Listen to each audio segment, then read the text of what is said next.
Uncharted territory, the Biden-Jeffries relationship comes into focus with the global economy on the line. The White House used to lean on Nancy Pelosi to get things done in the House. Now, it's building trust with a new Democratic leader. When President Joe Biden sits down with the top congressional leaders on Tuesday, he will see some familiar faces: Mitch McConnell, Chuck Schumer, and Kevin McCarthy, with whom he's engaged in a high-stakes standoff. The fourth principal, BIDEN-Jeffries, is a different story. The House Minority Leader is not a long-time collaborator with the president.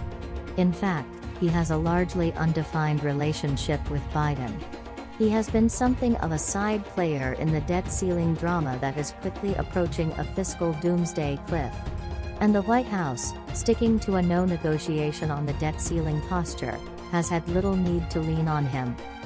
But with talks set to pick up steam, the New York Democrat could soon be playing a more pivotal role.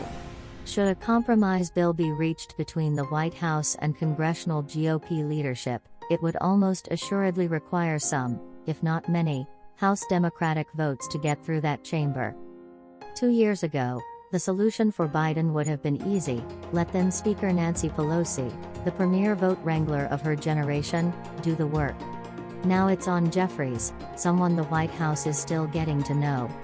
The two only had their first known substantive meeting this past January, when Biden huddled with the top Democratic leaders at the start of the new Congress. In short, the first pivotal test of his and Biden's ability to work together could take place with the global economy on the line. And how that goes will provide an early glimpse of what Democrats hope will be the dominant partnership in Washington in 2024 if Biden wins a second term and Democrats win back the House. Not everyone in the party is sure of what to expect. All of this is going to need a level of coordination we haven't yet seen, said a senior Democratic House aide. This will be the first time things are tested. Jeffries, the first black lawmaker to ever lead a party in Congress, is nearly 30 years Biden's junior. He was all of 2 years old when Biden arrived in Washington for his first Senate term. Their lack of shared history is evident in how little the two have talked about each other in public. For a man who loves to riff on the political leaders he knows well, the only anecdote Biden has shared publicly about Jeffries is that, as vice president, he campaigned for him in 2012. Jeffries returned the favor during Biden's presidential race in 2020.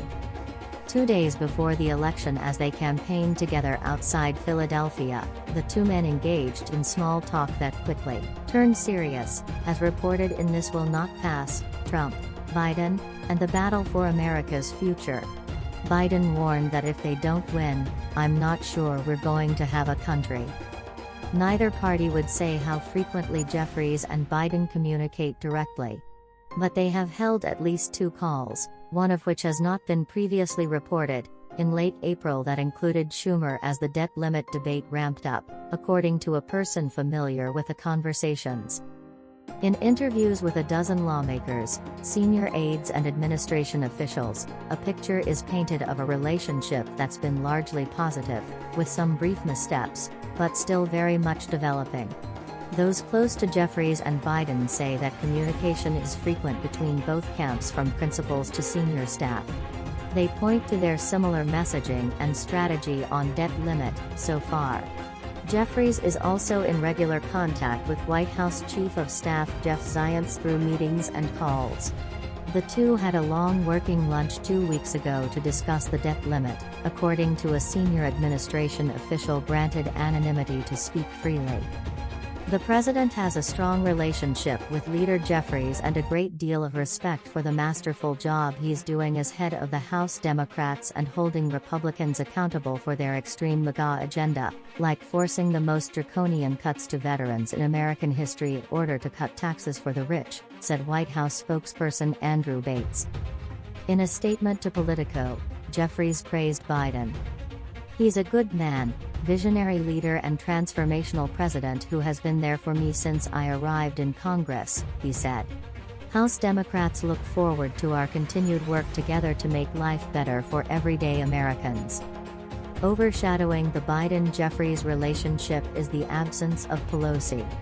For years, decades even, Biden world and its Democratic predecessor were able to rely on Pelosi's political acumen to help shepherd tough bills and must-pass legislation through that chamber. The trust built over time was so profound that it altered White House whip operations. "In Nancy we trust," the saying went.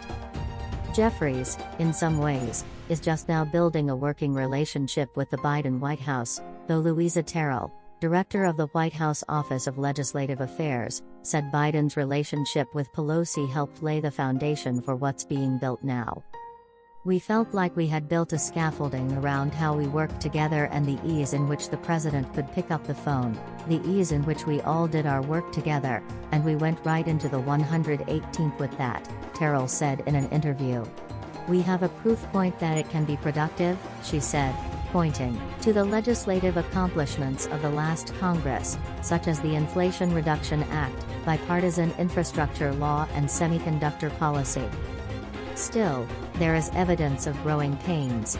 Back-to-back episodes of mixed messages on Biden's position on high-profile legislation earlier this year rankled House Democrats who felt the White House blindsided them, one on a GOP-backed bid to repeal changes to the D.C. criminal code and the other on efforts related to COVID restrictions.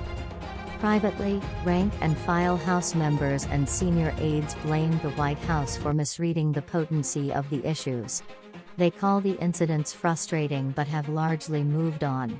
Since then, the White House has provided clear and early statements of administration policy on hot-button Republican bills, including legislation to prohibit transgender girls from participating in women's sports.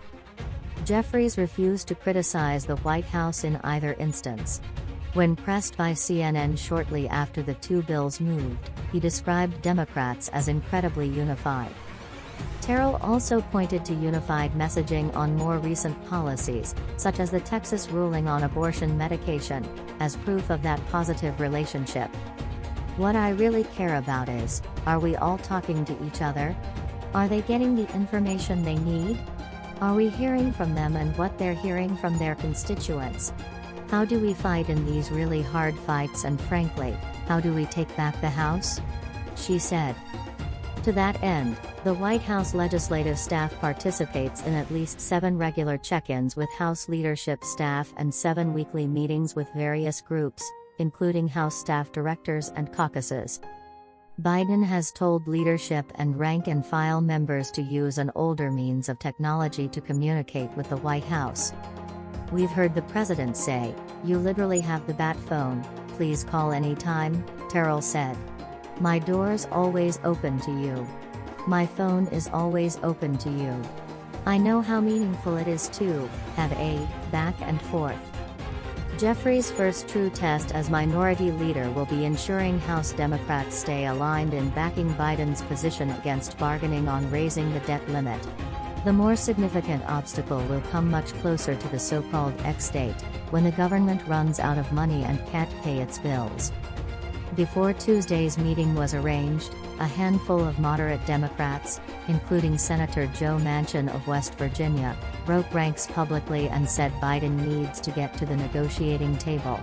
Ahead of the meeting, Democrats are largely aligned in arguing that Republicans should lift the debt ceiling without conditions and then hold a separate negotiation on the budget. Only 3 weeks out from default, Jeffries refused to commit House Democrats to supporting any deal struck between Biden and McCarthy, but he insisted they're in line with the president. "We're in lockstep right now in terms of the path forward that President Biden laid out," he said Sunday on Meet the Press. "Ultimately, everyone evaluates on the merits, on any particular piece of legislation that is presented to us. If a deal is hatched, Biden will almost certainly need at least some votes from House Democrats, as House Republicans are likely to balk at a compromise that moves substantially off of the bill that they passed." At that juncture, Jeffries brings some attributes to the table. He has a working relationship with McCarthy, including texting and coordinating on some joint statements, such as a recent statement calling on Russia to release political prisoners Evan Gershkovich and Paul Whelan. He also has strong support among his rank and file. Hakeem's got a good relationship with everyone in the caucus, said Representative Scott Peters, Democrat, California. Comparing the Senate minority party with the House minority, McConnell's sort of backed away, and Hakeem's been engaged. I think Hakeem's the right guy. While allies acknowledge that Jeffries, and his relationship with Biden, has yet to be tested and he will likely face difficult comparisons to Pelosi as he moves forward, there is a willingness within the caucus to give him space and trust. Jeffries has done a great job so far, said Representative Jamal Bowman, a fellow New York Democrat. We're going to have to find common ground and collaboration. He is clear-eyed about that. He's not going to bet and risk destroying our economy or cutting things to the most vulnerable people among us. Bowman said he's confident Jeffries and Biden are on the same page. And he pushed back on the idea that the new leadership role or the high-stakes fiscal standoff have put any new amount of pressure on him. He's been a black man in America his entire life. He's had to operate in white patriarchal spaces, he said. It's not always easy for people of color and women to operate in those spaces and thrive. He has done so. I'm sure his approach is, I gotta always bring my A game. That's today's latest news. Don't forget to subscribe, like, and comment so that this channel can continue to exist. Thank you for listening to the end and I hope it's useful.